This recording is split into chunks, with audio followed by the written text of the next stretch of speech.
Thanks for staying on. Your reporting continues now on In Focus. The World Health Organization Africa Regional Body said that the current surge in COVID-19 infections on the continent is easing off, but the regional body has urged health workers to use this time to prepare for the next wave.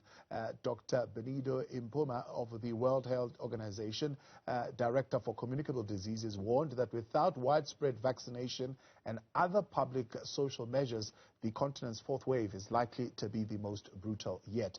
Here to talk to me about this, I'm joined by Dr. Mary Stephen, the Technical Officer at the WHO Africa Regional Office. Dr. Stephen, it's good to have you with us tonight here on In Focus. In August, at least the first week, we were reporting close to 6,400 deaths from COVID-19 on the continent. A really, really grim record, really, for the continent. How are things looking right now, and can we say they are easing off? Good evening. Thank you for having me. So yes, good news. We have seen quite a number of countries reporting declining trend in terms of number of cases of COVID-19. So this is the 10th week that we have seen consecutive decrease in number of COVID-19 cases and the number of COVID-19 deaths as well. So that's good news, but we are not there yet, given the fact that our vaccination coverage is still very, very low. We need to make sure that we are observing these public health and social measures to prevent or mitigate the risks of the upcoming fourth wave, and prepare for the potential fourth wave that might come. Yeah, when do you expect that surge to come again, having, of course, entered this period of respite? Yeah, so we saw the peak in July of the third wave, and right now we are almost towards the end of the third wave. Looking at the number of countries that were in resurgence and now out of resurgence. The fourth wave, there are quite a number of conditions that could fuel a fourth wave.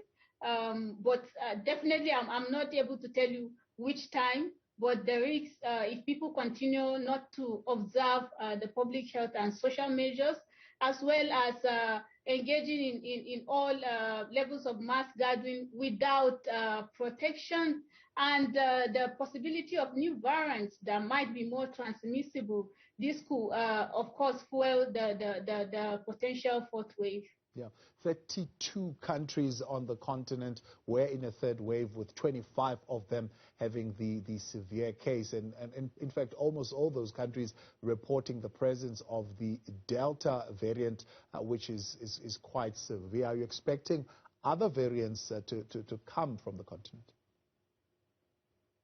So as long as people continue to mix and virus continue to move from one person to the other, the risk of having variants is there. It's a normal thing.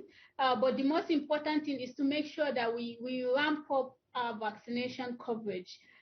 We have moved in terms of the vaccination, but definitely there is a lot that needs to happen. We need a lot more effort to vaccinate more people in Africa so that we can increase the level of immunity in the continent, as well as making sure that we are observing the preventive measures. It cannot be overemphasized, because it is when people mix that the virus moves and variants come about. Right. Let's talk then about the latest shipment of vaccines to Africa. What are the numbers that we see? Yeah, so far we have received already 197 million doses of vaccines on the continent. We have used up 145 million doses have been administered. So basically about 145 million doses have been administered on the continent, but we have about 59.7 million people that are currently fully vaccinated on the continent, which is about 4.4% of the total population on the continent. Yeah. Although we have made some little progress, there is a lot that needs to happen to meet up with our targets of 40% by December 2021. So it's only a fraction of the population of the continent that has been inoculated. Part of the reason is that a large number of countries are relying on donations, is it not? Okay, so there are different mechanisms by which countries receive vaccines. First, the COVAX facility. Secondly, bilateral donations. And thirdly, the mechanism through the Africa Union. So all these mechanisms, countries are using them to get vaccinations. But the vaccine equity still remains. The inequity still remains globally. Majority of the low and middle income countries have been affected by the supply chain.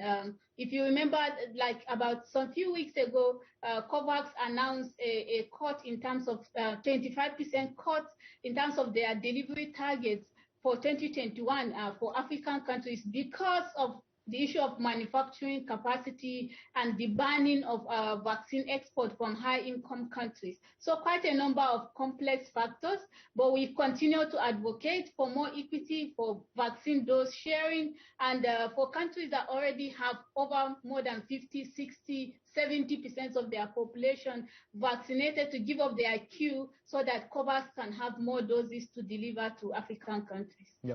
So what would countries need to be doing now then in preparation for the fourth wave so that they are better prepared to be able to deal with the possibility of this fourth wave and the challenges that will come with it?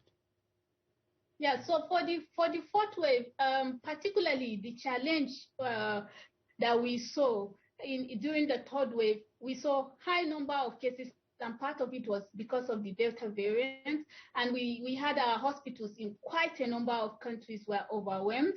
So what we need, the critical care capacity, we have to make sure that we ramp them up, because if you look at the wave from Africa, from the first wave, the second peak, the peak is higher, the second wave, the third wave is higher, so the fourth wave is going to likely going to be higher. So what we need to do is to make sure that the capacity for critical care, you have the health workers that are there to take care of the patient, trained already, ICU bed capacity increase, the issue of oxygen supplies, because this is one of the critical challenge that we had with the third wave, as well as the public health measures, making sure that our surveillance is functioning properly, making sure that we are testing adequately, the genomic surveillance as well, preventive measures, wear your face masks, make sure you keep your distance away, avoid unnecessary mass gathering as much as possible.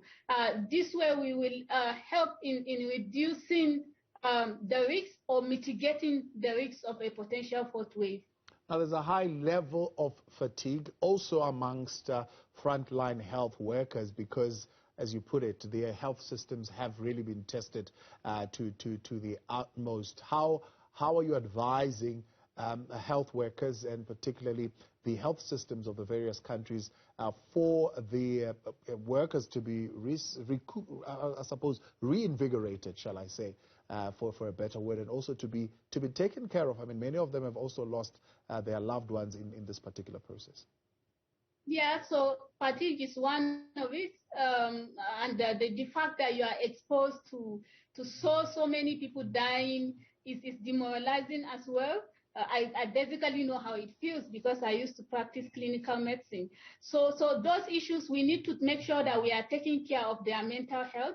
The issue of the fatigue, we have to make sure that we ramp up capacity. So even if government cannot employ more health workers, for instance, you need to have such capacity, repurposing, even public health experts that are physicians and nurses, you can train them ahead of time so that you try as much as possible to have a reasonable shift for health workers to reduce the fatigue that they go through when these health systems are overwhelmed. So making sure that we have a surge ready to be deployed, already trained, so that the existing health workers that we have are not overstretched, and of course not forgetting our mental health.